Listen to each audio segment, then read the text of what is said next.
টাঙ্গাইল জেলার নরাগাতি থানার চর জয়নগর এখন আর গ্রামের নাম নয়, এ যেন এক শোক সঙ্গীতের প্রতিধ্বনি। সৌদি প্রবাসী আকরাম শেখের রক্তে ভেসে গেছে এ জনপদ। একটি হত্যাকাণ্ডকে কেন্দ্র করে যেভাবে লণ্ডভণ্ড হয়ে গেল একটি সমৃদ্ধ গ্রাম, তা দেখলে মনে হবে যেন যুদ্ধ বিধ্বস্ত কোনো এলাকা। বিস্তারিত দেখুন নজরুল ইসলাম নবীর প্রতিবেদনে। আধিপত্য আর প্রতিশোধ, এই দুই শব্দের আতঙ্কে ২১টি বাড়ি এখন ছাইয়ের স্তূপ। পাকা বিল্ডিং, ঘর বাড়ি, আসবাবপত্র সবই আজ পুড়ে ছারখার। লুটপাটের পর অগ্নিসংযোগ করে দুর্বৃত্তরা রেখে গেছে মৃত্যুপুরীর ছাপ। চোখের সামনে ঘর পুড়েছে, আশ্রয় হারাচ্ছে শতাধিক মানুষ, পুরুষরা প্রাণ বাঁচাতে পালিয়েছে। গ্রাম এখন একেবারে পুরুষশূন্য।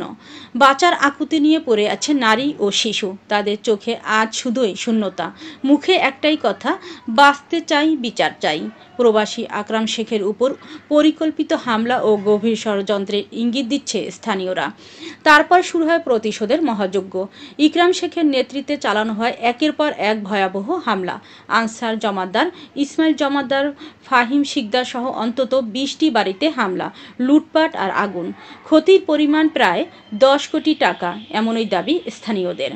ভাঙচুর, অগ্নিসংযোগ, হত্যার দায়ে দায়ের করা হয়েছে একাধিক মামলা। গ্রেফতার হয়েছে ২ জন, বাকিদের গ্রেফতারের অভিযান চলছে বলে জানিয়েছেন নরাগাতি থানা পুলিশ। তবে গ্রামবাসীর দাবি, শুধু গ্রেফতার নয়, দরকার সেনা মোতায়েন, দরকার স্থায়ী নিরাপত্তা, যাতে তারা ঘরে ফিরতে পারে।